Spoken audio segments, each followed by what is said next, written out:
Hey y'all, Data Guy here. And today I got a video for you that is kind of almost a companion piece to my prior video on what a data mesh is. And that is, what is a data fabric? And actually, when I first started looking at the data meshes, I thought data fabric was just another term for a data mesh. You got a mesh is a type of fabric. So I thought, obviously, data mesh, data fabric, probably just two names for the same thing. However, I was very, very wrong. And turns out a data fabric architecture is actually almost the complete opposite of a data mesh architecture, where instead of you in a data mesh architecture kind of distributing the different data pipelines for each team, they're under their responsibility. If you want more description of it, watch the video on data mesh.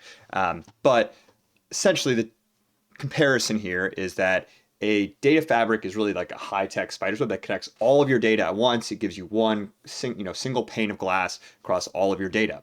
Whereas a data mesh, you kind of have a network of different cities where you have different teams that manage their own data pipelines. They're working off of the same common tooling, but they're in charge of, managing, building, maintaining their own individual pipelines, but they're connected by the highways, which are standardized data protocols. They're all using the same thing, so they're all able to talk the same language when they do need to join that data or do something cross team. And so data fabric blows that away, and it really just focuses on integrating your data across all of your different systems and platforms and having it be one centralized and cohesive unit where you have really just a universal translator for all of your different data languages.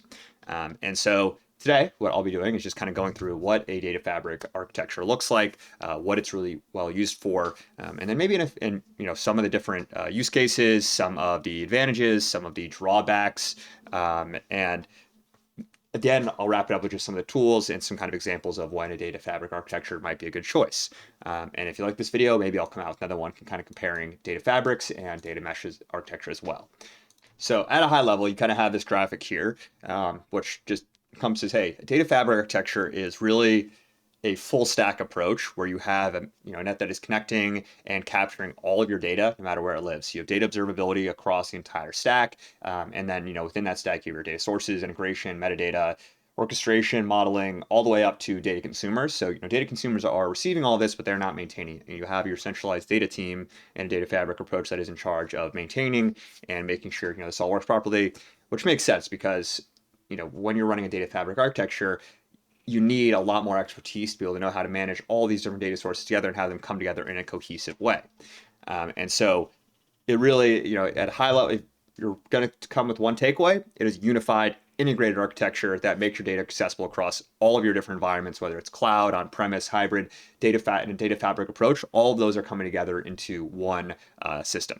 And so what this looks like in practice is you have your data sources on one side of the page where you have all your different operational systems, individual data sets, any IoT devices, any type of data that's being used by your business is brought into your common data fabric pipeline. And within this data fabric pipeline, you're going to have a few key things that are going to make this a actual data fabric. Number one, you have your data integration and ingestion tooling. So in this case, this is a metadata graph.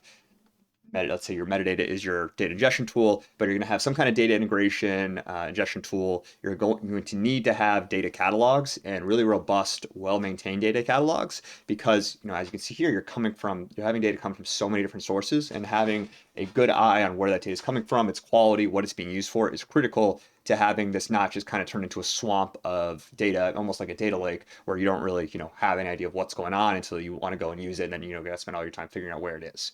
And additionally, on top of this, you're going to need to have data security. You're going to need to have business rules that encompass, hey, what can this data be used for? What can it not be used for? Keep it safe and also, only accessible to the proper users, especially if you're in, highly regulated industry like banking or anything of the same. And then you're also going to need to have advanced analytics. And that's where you're going to see AI and ML come in a lot. You have things like a knowledge graph, recommendation engine that are going to be constantly looking at your data, constantly giving you recommendations on how to improve it, making it easier to query and search across that vast wealth of data because you have the structure, through those data catalogs and business rules that give, whatever analytics tool or recommendation engine the kind of guardrails it needs to find data, but not just find data, find it within the parameters of what you need that data for. And then on the other end of the table here, you have your consumers. So you have analysts, you have anyone, executive dashboards, you have business applications, maybe customer facing dashboards, you have direct users like you and me, anyone that isn't really data savvy. So this is, again, just kind of to draw a contrast to the data mesh approach. Instead of your downstream consumers having ownership over their data, that is completely blown out in this. You have a centralized team that is delivering that data via APIs, via other again, BI tools, dashboards to those downstream users, but they're not really in charge of actually maintaining it. So now you kind of get an idea of how a data fabric works. What are some of the advantages? Why would you want to use this? Number one, it is really simplified data management. So while there is, obviously a big steep learning curve into setting up a data fabric, once you have all those guardrails in place, once you have everything defined, you're layering AI, ML, recommendation engines on top of it, it really becomes almost a GPS for your data needs. You're able to just go into one source, find the data you need no matter where it lives, no matter what type it is. You have that centralized point for accessibility versus data mesh where each team can only really access the data that they are in charge of. Additionally, you also have kind of enhanced data security governance. You have a data fortress where all of your data is all encompassed in one security layer, and that is but while still being accessible from anywhere at any time. Then, kind of a third major point is, and you can see it's made point 3 different ways here on this graphic I found, you are able to process all your data in real time. It really enables true real-time data access and analytics because you have that single system where I can query across tons of different sources, across different teams, across different verticals, find that data, join it to whatever other data I might need to look at, and Data Fabric has your back, giving you kind of that flexible solution under the hood that is able to provide that real-time access and insights because it's been built by that centralized team, and then you as a downstream user are just able to leverage all of that hard work, all those optimizations. Now, to talk about some of the downsides of data fabrics, I want to just bring up kind of an example data fabric architecture and just show you all the different tools you're going to need just to set up a data cloud or data fabric architecture, and it introduces a ton of complexity in your implementation. Even just all the different parsers to get all the different data types. There's probably 20 here, even plus others, because you're going to need to have so many different ways to, if you're going to have data coming from many different sources, tons of different sources, you're going to need tons of different ways to process and manage that data and make sure it all comes together nicely. So setting up a data fabric can be, really like solving a Rubik's Cube. It's going to be complex, it's going to be puzzling, but when you get it right, it's just so satisfying. And additionally, with having all these different services up and running, it's going to be a big price tag. So, the trade-off for having higher quality, having that single source of truth is going to be price. And so deploying the data fabric can make your wallet a little bit lighter. And, just it's going to be a little bit more costly to maintain than some kind of legacy data approaches. And then finally, as you might imagine, you're going to need to have, and I've kind of said, you're going to need to have a relatively large centralized data team that is skilled enough and also versatile enough to be able to manage all these different sources of data, being able to have them come all together, but also maintain an eye on the end user by, saying, hey, even though we have all this complexity, how do we simplify it? How do we enable our downstream consumers to easily access and kind of get value out of all this data rather than just having it all sit here gathering dust because, we built this really cool platform that we think is sick, but none of our downstream users actually have a clue how to use. So you're going to make sure you kind of have those resources before you try to embark on this, or you can just get lost in the weeds, kind of, trying to set up a data fabric for years to come. And so also on this, I just wanted to talk about, hey, so there are those downsides, but what are some common use cases that kind of make those downsides worth having? And the first one is, finance and banking, as I kind of mentioned before, having that single stream of truth, you're able to, if you're able to bring data together from so many different sources, you're able to uncover insights, market trends that you might not understand otherwise if you have kind of siloed data across your different teams. So having, that single source of truth across all of your data points can really enable some of those cross-functional insights that are difficult to gain otherwise.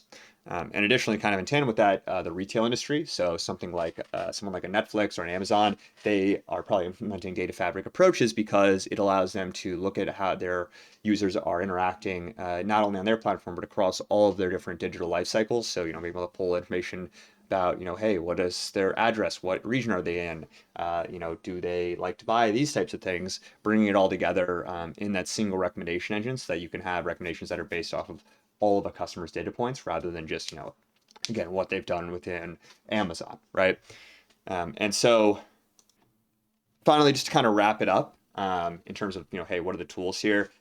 I'm not going to go too deep into this because, as I said, because you're really talking to every single part of your business, Data Fabric is going to, whatever you're using within your business, you're likely going to need to use that for your Data Fabric approach. It isn't really restricted to, a certain tech stack or a certain stack. As you can see, we have tools from across the ecosystem here, so it's no different than setting up any kind of other data platform. However, Apache Kafka, Databricks, Snowflake, you're probably going to see some of those for streaming high-level Spark analytics, and then Snowflake obviously because it's a really easily scalable data platform.